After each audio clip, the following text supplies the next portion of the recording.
आपको बता दें कि अमेरिकी बहरी जहाज का ग्रुप ईरानी हमले की हद के करीब पहुंच गया है। मैंने क्या कहा? अमेरिकी बहरी जहाज नहीं बल्कि अमेरिकी बहरी जहाज का ग्रुप ईरानी हमले की हद के करीब पहुंच गया है। जंगी बहरी जहाज एशिया पैसिफिक से मशक़े वस्ता यानी मिड ईस्ट में, मध्य पूर्व में मुंतकिल हो गए हैं, क्योंकि इस्राएली हुक्काम ने आने वाले दिनों को नाजुक करार दिया है। यह खबर, एक और अहम खबर, मुत्तहिदा अरब अमारात यानी यूएई के बारे में कुछ खबर ऐसी आई थी जिसने जो ईरान के हिमायती जो लोग हैं उनकी फिक्रें बढ़ा दी थी। लेकिन यह खबर सुनिए, मुत्तहिदा अरब इमारात और खित्ते के दीगर अरब ममालिक अमरीकी अड्डे या अपनी फिजाई हुदूद यानी एयर स्पेस को ईरान के खिलाफ इस्तेमाल नहीं होने देंगे। यह बड़ी खबर आपको दे रहे हैं, यह खबर सामने आई है। और इस बीच एक और अहम खबर जो है, ब्रेकिंग न्यूज आप मान सकते हैं इसे, कि ईरान के आईआरजीसी जो पासदाराने इनकलाब है, जो उनकी स्पेशल एक आर्मी है, ईरान के आईआरजीसी का कहना है कि हम अमेरिकी तैयारा बरदार बहरी जहाज यूएसएस अब्राहम लिंकन के जंगी ग्रुप के नुक्ता नजर के खिलाफ सख्त इंतबाह जारी करते हैं। यानी कि हम सख्त वार्निंग देते हैं, इश्तिआल अंगेजी की सूरत में यानी प्रोवोक किए जाने की सूरत में मुख्तलिफ जदीद हाइपरसोनिक मिसाइलों का इस्तेमाल करते हुए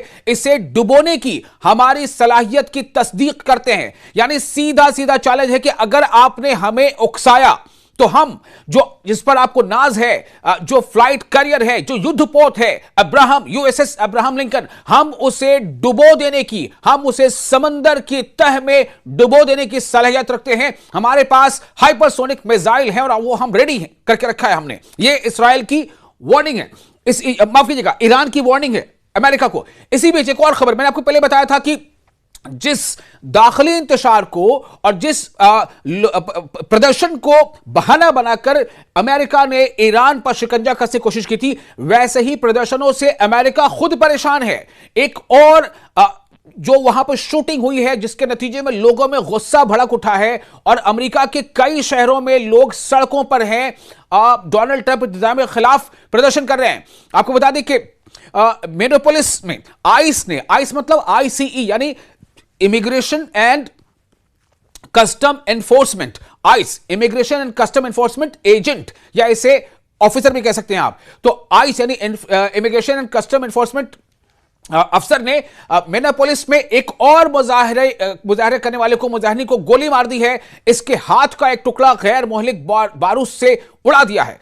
तो ये तमाम चीजें ऐसी हैं जो अमेरिका के आसपास लोगों में, अमेरिका के लोगों में काफी गुस्सा भड़का रही हैं। ये एक जानकारी आपको दे रहे हैं, चूंकि देखिए कोई देश दूसरे देश पर हमला करे लेकिन उसके देश के अंदर खुद अगर इस तरह के हालात हो तो उसके लिए आप समझ सकते हैं कि क्या ये मुश्किल हालात होते हैं या नहीं। आप समझ लीजिए।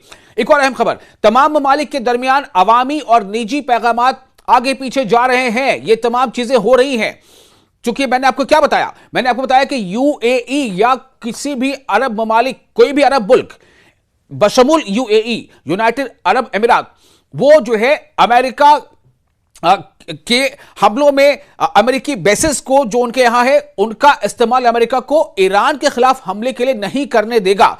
तमाम ममालिक के दरमियान अवामी और निजी पैगामात आगे पीछे चल रहे हैं इसको लेकर के। चूंकि आप देखिए, आप इस बात से इनकार नहीं कर सकते कि ईरान और इस्राएल के दरमियान जो 11-12 दिनों की जंग हुई थी पिछली, उस दरमियान के बाद से ईरान के हक में बोलने वाले या ईरान के को एक तरह से आप कह लीजिए कि इमोशनली सपोर्ट करने वाले लोगों की तादाद दुनिया भर में काफी बढ़ी है।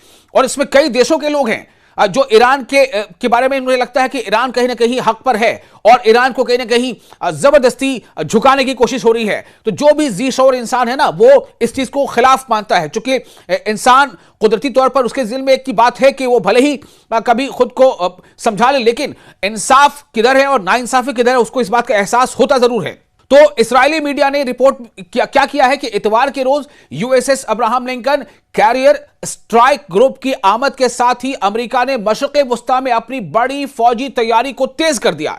यह इस्राएली मीडिया के हवाले से खबर आपको दे रहे हैं और भी कई दूसरे जराये से खबर इसी तरह की आ रही हैं। और इसमें यह भी रिपोर्ट में कहा गया है कि वाशिंगटन और तेहरान, वाशिंगटन यानी आप समझिए अमेरिका और तेहरान यानी ईरान, तो तेहरान के दरमियान कशीदगी में इजाफे के बाद अमेरिकी अफवाज की तैनाती ईरान के करीब वाक़ है।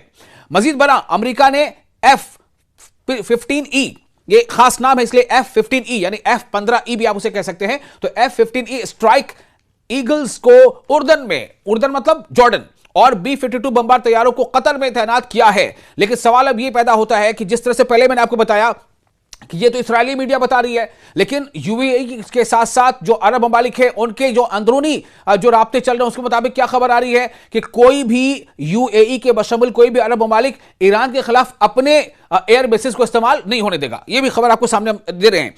तो अब क्या हो रहा है कि इसे स्ट्राइक के मुतअद्दिद खैरात पैदा किए गए हैं, ये इस्राएली मीडिया कह रहा है। इस्राएली मीडिया ये बावर कराने की कोशिश कर रहा है कि बिल्कुल अमेरिका तैयार है, अमेरिका बिल्कुल पहुंच चुका है, ईरान के करीब पहुंच चुका है और अमेरिका किसी भी सूरत में हमला कर देगा। इस्राएली मीडिया से ही लगातार ये खबरें आ रही हैं। उसके चैनल का नाम भी इसराइल के चैनल 12, चैनल 13 इस तरह के वहां के चैनलों के नाम है। तो वो बार बार ये रिपोर्ट दे रहा है कि अरब के कई ममालिक जो है वो इसराइल का यानी अमेरिका के सपोर्ट में आ सकते हैं। यह भी खबर आई थी कि जो कुछ इंटेलिजेंस रिपोर्ट जो है वो यूएई भी और जॉर्डन भी अमेरिका के हक में हेल्प कर सकता है खिलाफ ईरान के। तो ये सब इस्राएली मीडिया से ही ज्यादातर ऐसी खबरें आती हैं। तो इसका मतलब क्या हो सकता है आप समझ सकते हैं। ये अच्छा है बुरा है आप पर छोड़ता हूं।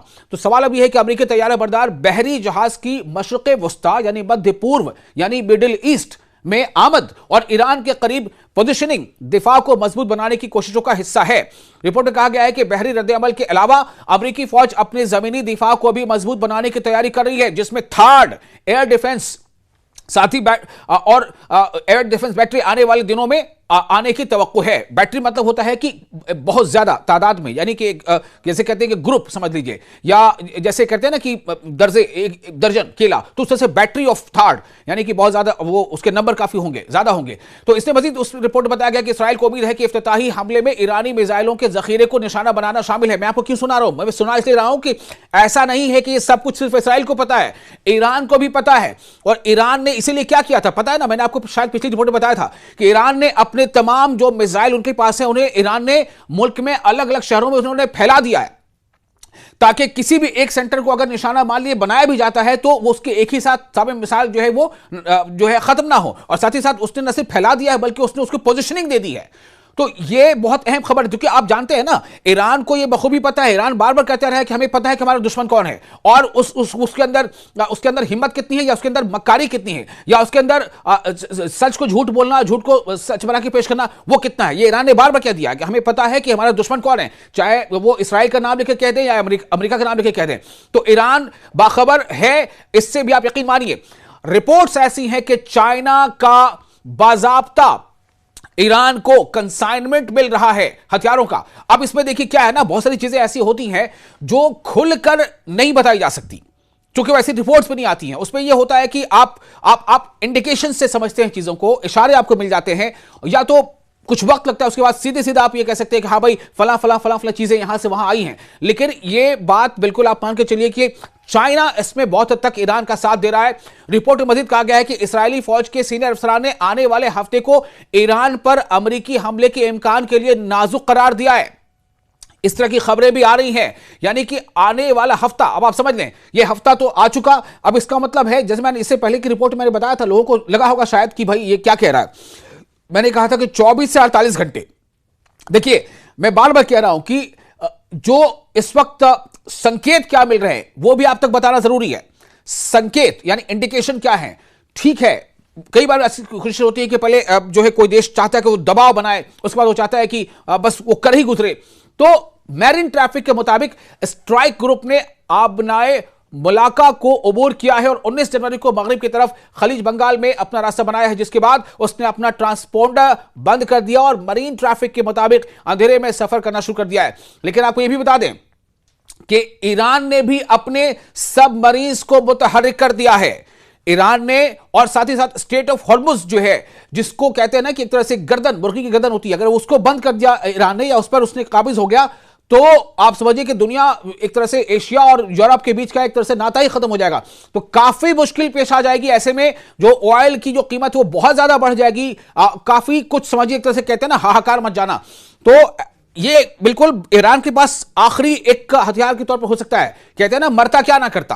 तो ईरान के पास ऐसे बहुत तरह की चीजें हैं, और जो अमेरिका के बहुत सारे बेसिस हैं मिड ईस्ट में वो सीधे तौर पे ईरान के निशाने पर हैं। और ईरान ने जब इसराइल पर हमला किया था पिछले 12-13 दिन जंग में, उसमें उसने लॉन्ग रेंज मिसाइल दागे थे इसराइल के लिए। लेकिन जो मिड ईस्ट में अरब के अलग अलग जगहों पर जहां पर अगर अमेरिका की बेसिस है वो तो बहुत करीब है ईरान के, तो ईरान अगर चाह ले तो शॉर्ट रेंज मिसाइल से भी उसको जो है निशाना बना सकता है। तो अमेरिका के लिए ये बहुत आसान नहीं होगा ये पूरा सब कुछ कि आपने जिस तरह से सोचा है कि आप कर लें। ठीक है कि ईरान को नुकसान हो सकता है अमेरिकी हमले में, लेकिन ईरान भी ऐसी चोट पहुंचाएगा जिसके बारे में तस्वुर भी किया जाना शायद अमेरिका के लिए मुश्किल हो। और ईरान जो है अगर उस पोजीशन में आता है, उस हालत में आता है, तो फिर इसराइल का क्या होगा ये तो आप समझ ही सकते हैं।